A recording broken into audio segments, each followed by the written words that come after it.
আমরা তো যখন সবারই রিজেক্ট হয়েছিল তখন তুমি সবাইকে বলছিলে যে তোমার উপর ভরসা রাখতে, পরে সবাই চলে গেল। বাট তুমি আমার আব্বুর সাথে বলছিলে যে আঙ্কেল আমার উপর ভরসা রাখেন, আমি ওকে ভালো কোনো কান্ট্রিতে নিয়ে দিব। কারণ এখন ঢাকাতে প্রতিটা অলিতে গলিতে এজেন্সি, তো আমার 2.5 বছরের এক্সপিরিয়েন্স, ফ্রেন্ড সার্কেল সবাই বিভিন্ন এজেন্সিতে গেছে, ওরা কাজ করছে, বাট অনেক ধোঁকাবাজ থাকে। এখানে তো কোনো হ্যাসেল হওয়ার কিছুই নেই, কারণ সবাই ফ্রেন্ডলি, তাদের যারই যে সময় দরকার হয়েছে, কেউ বিজি থাকলে আরেকজন রেসপন্স করছে। তো এখানে লং লং টাইম নিয়ে কোনো জিনিস ঝুলাই রাখা হয় নাই। আউট অফ 8 দিতে চাই। যান, আলহামদুলিল্লাহ। আমার মতে হ্যাঁ, অবশ্যই তাদের প্রাণবিন থেকে অ্যাপ্লাই করা উচিত। ভিসার নিশ্চয়তা নিয়ে দুশ্চিন্তায় ভুগছেন? নো, মনে করি যে প্রাণবিনে অবশ্যই আসা উচিত। প্রাণবিনে যেই হেল্প আমি পেয়েছি, আমি মনে করি যে বাকি সবাই সেম হেল্প গুলোই পাবে। Let your dream succeed with us. সবাইকে রেকমেন্ড করব প্রাণবিনের কথা। তো আপনাকে জাস্ট আমাদের অফিসে আসা লাগবে, অ্যাপ্লাই করা লাগবে, এন্ড বুম। সাউথ কোরিয়াতে একবার রিজেকশন থাকার পরও রিজনাল ভিসায় সেজিং ইউনিভার্সিটি থেকে ভিসা পেয়েছে আমাদের স্টুডেন্ট মারুফ। আজকে আসলাম সরাসরি মারুফের সাথে কথা বলতে। কেমন লাগতেছে? হ্যাঁ, আজকে ভিসা পাওয়ার পর খুবই আমি উৎসাহিত। এন্ড এই যে রিজনাল ভিসা যে পেলে, একবার ইএপি তে রিজেক্ট থাকার পরও কখনো কি ভাবছিলা যে ভিসা ইস্যু হবে, মানে ভিসা কোড ইস্যু হবে একবার ইএপি তে রিজেক্ট থাকার পর? এমনটা কি কখনো ফিল হইছে? এমনটা ফিল হয় নাই, বাট আমি যখন এপিটি রিজেক্ট খাইছিলাম, পরে তুমি বলছিলে যে ভরসা রাখা আমার উপর, ভালো কিছু হবে এবং আমি তোমার জন্য বেস্ট ট্রাই করব। তো সেই পার্সপেক্টিভে তো এতটুকু ভরসা ছিল যে ভালো কিছু করে দিবা। সো আমি একটু বলি, মারুফ কিন্তু আমাদের এখান থেকে চায়না গিয়েছিল EAP program, South Korea EAP প্রোগ্রামের রিজেকশন ছিল। দেন রিজেক্ট থাকার পর ও খুব হতাশ হয়ে গিয়েছিল যে কি করবে। সো দ্যাট টাইম আমরা ওকে চায়নাতে পাঠাই, এন্ড আমি ওকে ভরসা দিয়েছিলাম যে না, তোমাকে আমি কোরিয়া ঢুকাবো। সো ভরসা করে কি মনে হচ্ছে যে ভরসা ফল পেয়েছো? অবশ্যই, যেমনটা ভরসা করেছিল এবং যেমনটা কমিটমেন্ট দিয়েছিল, তো সম্পূর্ণটি পূরণ করেছো। সো ও এই ইনটেকে আমাদের সেজং ইউনিভার্সিটি রিজনাল ভিসা পেয়েছে, এন্ড ভিসাটি ওর কাছেই আছে। সো এটা ওর ভিসা, আমার ভিসাটা একটু দেখাবো। This is my visa. And মোটামুটি ও কিন্তু ভরসা রেখেছে, মোটামুটি ফুলি ভরসা রেখেছে। সো প্রায় 1 থেকে 1.5 বছর বা 2 বছর পর আমাদের জার্নিটা। হ্যাঁ, 2.5 বছর হলো। 2.5 বছর ইজ লং টাইম একটা জার্নি। সো এই যে তোমার তো অনেকগুলো দেশ মোটামুটি এখন তাহলে এক্সপেরিয়েন্স হয়ে গেছে, বাংলাদেশ থেকে রিজেকশন, দেন আবার চায়নাতে যাওয়া, দেন ওখানে কতদিন ছিলে চায়নাতে?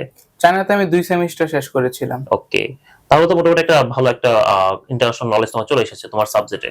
হুম।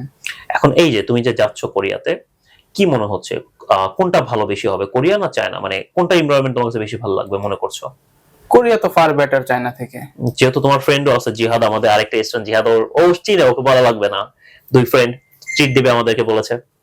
সো এই যে যাচ্ছ এখন, তোমার যারা ফ্রেন্ড সার্কেল, এর আগে তো অনেকে রিজেকশন ছিল আগের ইনটেকে, সো তারা তো ভরসা রাখে নাই, বা তারা তো অনেক অনেক করেছে। সো কি মনে হয় তুমি যে ভরসা রেখেছো এবং তারা যে রাখে নাই, তাদের কি উচিত ছিল তোমার, মানে তোমার কি মনে হয় তাদেরও কি উচিত ছিল একবার ট্রাই করা অ্যাটলিস্ট?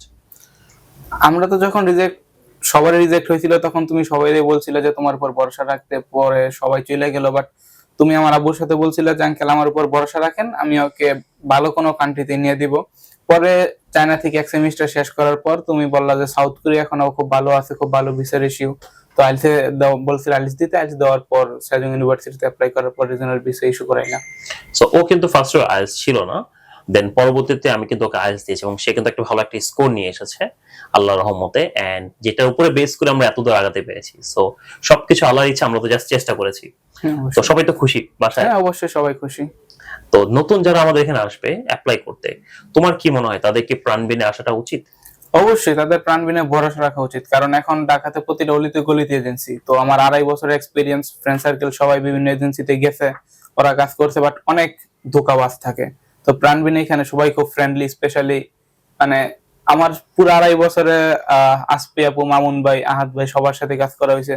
তো ওরা খুবই ফ্রেন্ডলি, স্পেশালি আজকে আমার ক্যামেরাম্যান জাহিদ ভাই, সেও খুব ফ্রেন্ডলি। সো এই যে আমরা যে আজকে আমাদের জার্নি, আজকে মেইন যেটা আমাদের ছিল সেটা আজকে আমরা পেয়েছি সাউথ কোরিয়াটা, এন্ড সম্পর্ক তো পুরো সারা জীবনের জন্য হয়ে গেছে, আর কি বলবো। স্বাভাবিক।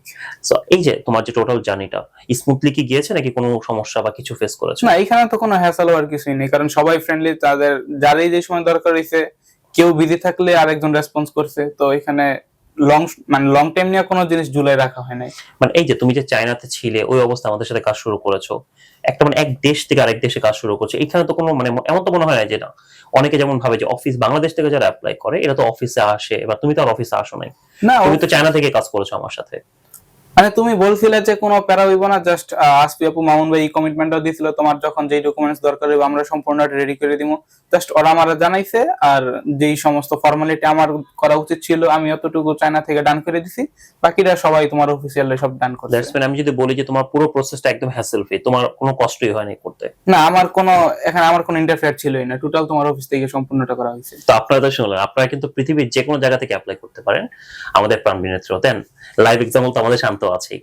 সো শান্ত, আমরা লাস্ট ভিডিওতে শেষ করবো এখন আমরা। সো ওভারঅল আমি যদি তোমাকে পুরো জার্নিটা নিয়ে এন্ড প্রাণবিনের সাপোর্ট নিয়ে যদি তোমাকে আমি রেটিং দিতে পারি আউট অফ 10, তুমি কত দিতে চাও আমাদেরকে? আউট অফ 8 দিতে চাই।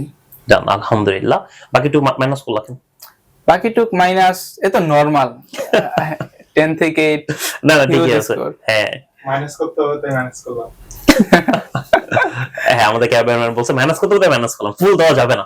ফুল দেওয়া যাবে না। সো আজকে আমরা এখানেই শেষ করছি। সো দেখা হবে আরেকটি ভিডিওতে। এন্ড আপনারা যারা সাউথ কোরিয়াতে অ্যাপ্লাই করতে যাচ্ছেন সরাসরি চলে আসবেন আমাদের প্রাইমারি এডুকেশনের যে কোনো ব্রাঞ্চে। আমাদের ঢাকাতে ব্রাঞ্চ আছে, আমাদের ফার্মগেটে আছে, আমাদের মানিকগঞ্জে আছে, আমাদের সিলেটে আছে। এছাড়া আপনারা সরাসরি অনলাইনের মাধ্যমে পুরো বাংলাদেশ থেকে আমাদের যোগাযোগ করতে পারবেন। এছাড়াও যদি আপনি দেশের বাইরে থেকে আমার ভিডিও দেখে থাকেন, অবশ্যই আপনি যে কোনো দেশ থেকে বসে আমাদের সাথে কাজ করতে পারবেন, বিকজ আমরা কিন্তু গ্লোবালিও কাজ করছি।